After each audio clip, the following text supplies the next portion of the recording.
Este trabajo ya lleva 2 años y medio de realización y tiene como objetivo analizar las violencias ocurridas en los valles centrales de Oaxaca a partir del enfoque de la arqueología de la violencia durante sus distintas temporadas durante sus distintos periodos. Lo que haré brevemente en esta presentación es dar un esquema general de los planteamientos que nos llevaron a plantear la investigación, haré énfasis en los materiales y métodos y presentaré algunos resultados preliminares que nos permitieron modificar la metodología y el cronograma. Pues bueno, la arqueología de la violencia, que es el enfoque que estamos usando, es una línea de investigación de la arqueología bastante reciente que se encarga de estudiar las violencias ocurridas en el pasado por medio del análisis de los restos óseos humanos. Con esto no quiere decir que solo se enfoque en el análisis de los traumatismos, sino que incluye toda la información que se pueda derivar de estos y acopla la información del contexto derivada de las distintas disciplinas como la arqueología, la iconografía, la historia, etc. El área donde nos encontramos trabajando es el área de Mesoamérica. Diversos autores, entre ellos uno de las asesoras de este trabajo, proponen que Mesoamérica fue territorio de guerra. Sabemos que la guerra es una violencia organizada, pero se han descrito también otros tipos de violencia para este área. Lo que se ha escrito es que, al parecer, la violencia interpersonal e intergrupal estuvo asociada a la organización social, es decir, que a medida que fue aumentando la organización social, también lo hizo este tipo de violencias. El área de Oaxaca no es la excepción, sin embargo, aquí las fuentes iconográficas, históricas y arqueológicas nos están diciendo que parece que hubo un pico de violencia antes de la fundación de Montalbán y después de la caída de este.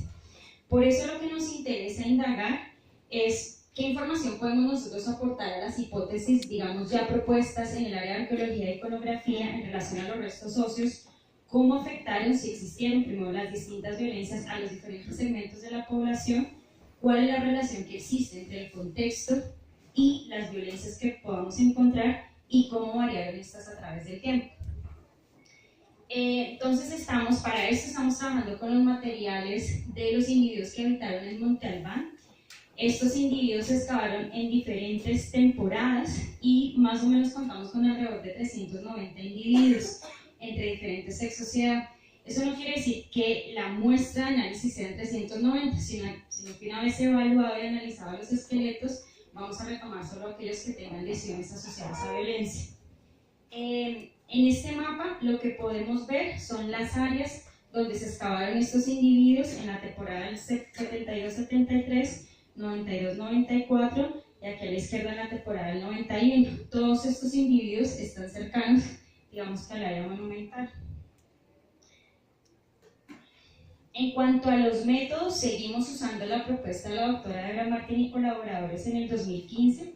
Ella propone 3 niveles de análisis, uno es el contexto, el otro es los restos óseos y la teoría social. En el contexto, pues hemos indagado en todas las fuentes que nos permiten saber sobre las violencias, arqueológicos, históricos, iconográficos, etcétera, para saber la presencia y si hubo momentos de ausencia o si hay una mixtura entre estos dos. Esto para dar cuenta de uno de los objetivos específicos, que es justamente determinar la relación del contexto con estos escenarios de violencia.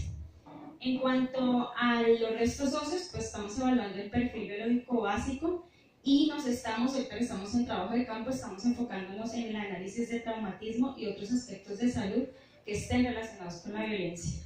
Esto también para dar cuenta de uno de los objetivos específicos, que es evaluar las lesiones traumáticas y patológicas y determinar el mecanismo probable de estas lesiones. En cuanto a la teoría social, que fue una de las preguntas recurrentes el año pasado en el coloquio, digamos que lo que estamos respondiendo a lo largo de toda esta investigación es que vamos a entender por violencia en el pasado. No hay una definición en la parte contemporánea, es bastante difícil definir la violencia y aquí digamos que también tenemos un reto. Esto pues con el fin también de responder a otro de los objetivos particulares, que es identificar los factores de riesgos asociados a cada segmento de la población que estamos analizando. Todos estos niveles por supuesto que se retroalimentan los unos a los otros y a medida que vamos avanzando en la investigación los alcances de uno también van a ir variando. Pues bueno, no me voy a enfocar de ahora en adelante en el análisis de los traumatismos, que es lo que estamos haciendo en esta fase de campo. Cuando uno analiza una serie prehispánica, lo que espera encontrar a nivel de traumatismos son traumatismos por fuerza cortante y traumatismos por fuerza contundente. Los que vemos en la pantalla son traumatismos por fuerza cortante. Si bien estos tienen sus particularidades, son fáciles de identificar y de analizar. El problema real lo tenemos en los traumatismos contundentes. Más que problema, es una dificultad. Ya lo había expresado Roxana cuando habló de feminicidio, y es que hay una dificultad para determinar la temporalidad de la fracturación. Es decir, las temporalidades se dividen en tres. Tenemos temporalidades antemortem, que son antes de la muerte, cuando el individuo tuvo la posibilidad de regenerar ese tejido óseo y podemos observar, eso es fácilmente identificable. Pero los traumatismos que ocurren en la temporalidad perimortem ocurren cuando el hueso está fresco, pero resulta que el hueso puede estar fresco antes y después de la muerte durante algunos meses.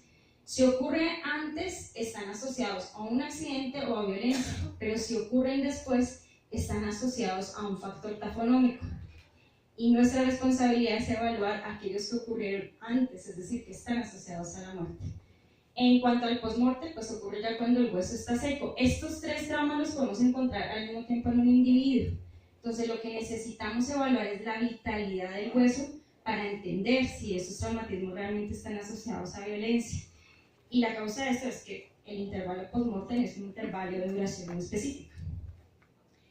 Para esto, hemos usado el índice que se propuso en 1999 por Outram, que dice un índice de frescura. Yo pienso que más apropiado es un índice de vitalidad del hueso, y lo que él dice es que tenemos que evaluar el trauma en 4 niveles, es decir, tenemos que evaluar el contorno, que no es más sino la línea que traza la fractura al momento que se produce, el ángulo, que sería el ángulo que se traza entre el borde de la fractura y la superficie. Aquí vemos, por ejemplo, bueno, arriba, un ángulo recto, podemos tener un ángulo oblicuo, podemos tener un mixto en la misma fractura.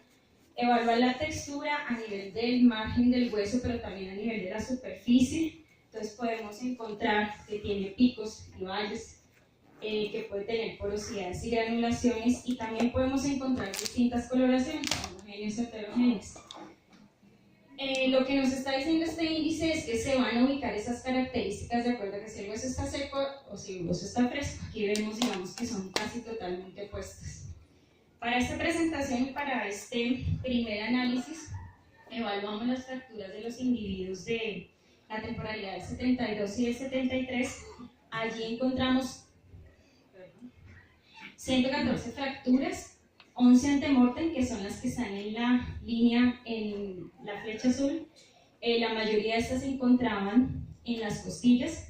Encontramos 23 perimortem, que están ubicadas en las extremidades superiores e inferiores, la mayoría en extremidades inferiores, principalmente en la tibia, y 81 postmortem, que digamos que lo esperaba en este tipo de series sociológicas.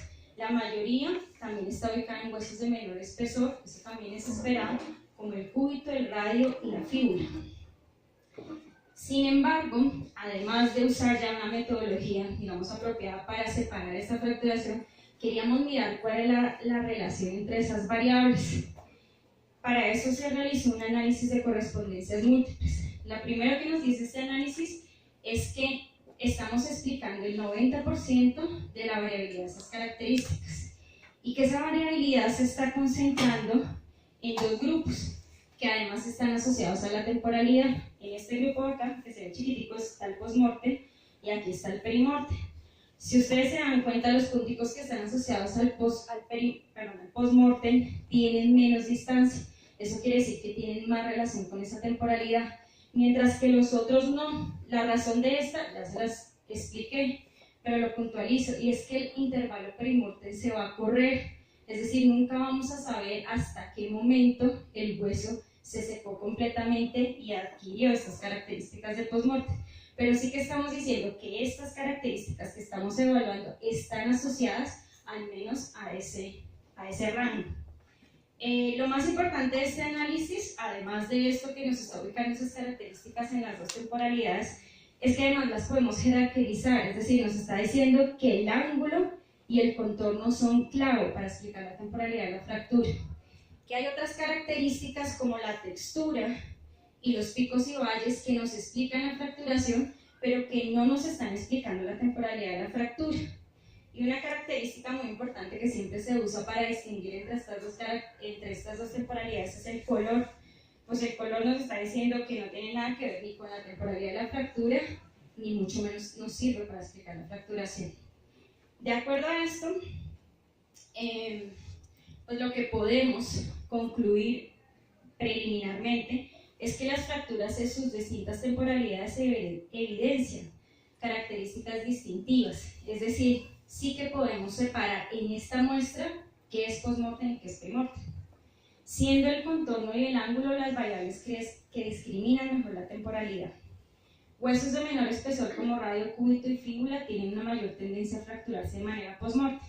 Esto va a ser importante si tenemos fracturas perimortem que no parecen tan perimortem, entonces vamos a poder discernir ahí. La metodología que estamos usando, y eso es un alivio, la verdad, permite asignar con confianza la temporalidad de las fracturas, es decir, cuando evaluemos la violencia, digamos que estamos seguros que estamos evaluando fracturas perimortem. En cuanto a la causa del traumatismo, aún no es posible, además es prematuro discernir entre un traumatismo producto de accidente o producto de un acto violento. Recordemos que esto de la violencia directa es solo la punta del iceberg, es decir, lo que vamos a tener que hacer es conjuntar los datos del contexto, sociales, políticos, económicos, para dar cuenta de los significados de la violencia. Esto es solo el tratamiento que estamos haciendo en el laboratorio, pero el trabajo va muchísimo más allá de eso. Esos serían, digamos, como los resultados preliminares que tenemos que nos interesaban para definir la metodología. Bueno, este es el cronograma que yo he presentado desde el inicio de esta investigación. Lo que hemos hecho o lo que se hizo inicialmente fue avanzar en los antecedentes experimentales, teóricos del contexto, todo esto para definir la serie histológica que íbamos a trabajar. Una vez se definió esto, pues lo que se planteó fue una revisión preliminar que tuvo que haber iniciado en febrero del año pasado, pero por algunos inconvenientes con el acceso a las colecciones inició apenas en agosto del año pasado. Sabemos que vamos a tener que ampliar, digamos, este rango de observación, pero esperamos que parte del material esté revisado a finales de julio. Sin embargo, pues se avanzó en el análisis, en los antecedentes, etc., ¿no? Lo que nos queda es terminar de revisar las colecciones y conjuntar los datos que ya tenemos arqueológicos, iconográficos, pues para dar cuenta de los escenarios violentos, si los hubo o no los hubo. Y ese sería, digamos, el aporte fundamental de esta investigación. Muchas gracias a todos.